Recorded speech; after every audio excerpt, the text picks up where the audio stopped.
계약금을 줘. 계약서에 쓰고 가져와. 그 다음에 이유를 대가지고 뭐뭐뭐뭐 문제니까 이만큼 절감하겠습니다. 근데 금액이 막 터무니없이 막 300, 500, 800 막 이래버리면 그 사람 팔겠어 안 팔겠어? 안 팔리죠. 차 돌려주세요 할 거 아니야. 그 계약서에 써있는 계약금에 대한 위약금을 몇 개 배상하세요? 이러니까 자꾸 사고가 터지는 거고, 그럼 싸움이 되는 거고 분쟁이 되는 거지. 또 하나는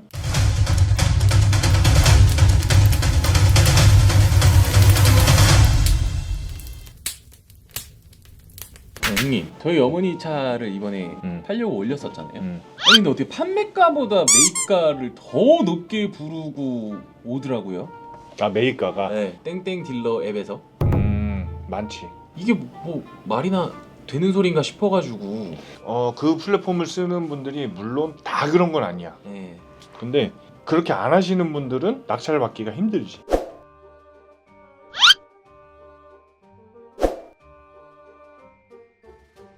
왜 그러냐면 낙찰 받기 위해서는 금액이 높아야 돼. 그러면 동급 딱 시세대로 시세 금액만큼 부르면 낙찰이 될 확률이 커 안 커? 낙찰이 당연히 크지. 네. 맞지? 아, 네네네네.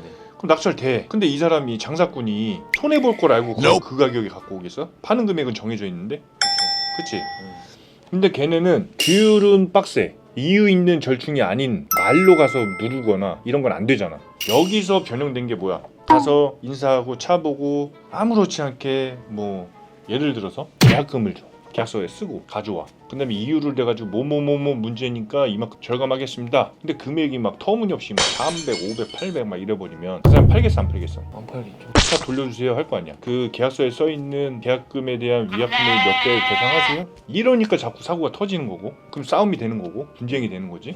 또 하나는 그런 건 이제 누가 봐도 작정하고 사기치는 것 같잖아. 그게 너무 많이 하다 보니까 많아졌고, 네. 그래서 이제 또 뭐가 됐어? 말로 까는 건 안 된다고 그랬잖아. 네. 그러니까 차를 가져가서 원금을 다 주고도 가져가. 근데 차를 정비소에 한번 들어가. 아니 들어가지도 않지 요즘은. 들어가지도 않고 아는 정비소에다가 이걸로 해가지고 나 견적서 좀 끊어줘. 얼마짜리 하나 끊어줘. 이래. 그런 다음에 없는 견적서잖아. 차도 안 들어갔는데 견적을 어떻게 내? 말로 그냥 해가지고 끊는 거 아니야. 아니 뭐 들어가서 끊든 안 들어가서 끊든 똑같잖아. 작정하고 견적서를 뽑아. 근데 손님한테 줘. 그럼 자료가 있잖아. 이거 보셨죠? 이만큼 수리비 절충해야 돼요. 그리고 깎아. 그럼 뱉어내야 돼요 진짜로? 그러니까 또 문제가 되지. 왜? 이게 또 요즘 너무 많으니까. 그렇게 따지면 그게 만약에 되고 그렇게 해서 하잖아? 그러면 나 빌딩 사게?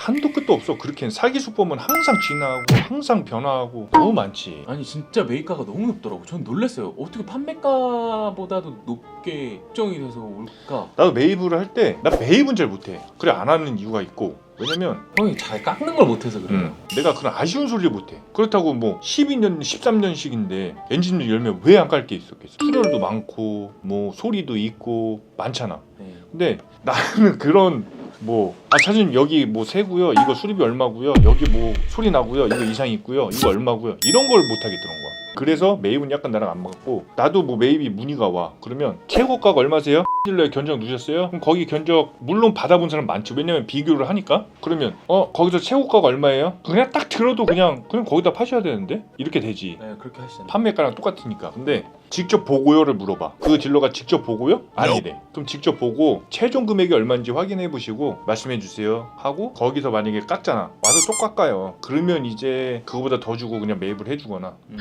시스템. 그게 아주 어렵지.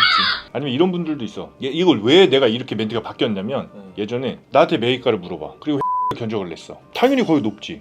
그러면서 나한테 어디서 이만큼 나온다는데 너무 누르는 거 아니에요? 너무 싸게 가지고 가시려고 그러는 거 아니에요? 예? 난 그냥 판매가를 항상 동급 판매가를 보여주거든. 그거 같이 보셨잖아요.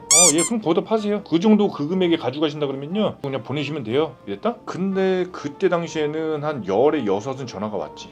다시 여기다 팔겠다고? 아니? 앞전에 말했던 그 상황이 다 돼서 항상 피해를 보고 도와달라 그래서 도와드린 사람도 있고, 뭐 돌려달라 그래가지고 돌려받은 사람이 있고, 너무 많지. 내 차 팔 때도 이제 조심해야겠네요. 차도 그렇고 어떤 종목도 그렇지만 구매할 때나 팔 때나 사기 수법은 너무 많아. 그러니까 항상 다 받고 보내줄 때까지, 이전이 돌아갈 때까지 항상 긴장을 해야 된다. 끝날 때까지 끝난 게 아니다. 명심하세요.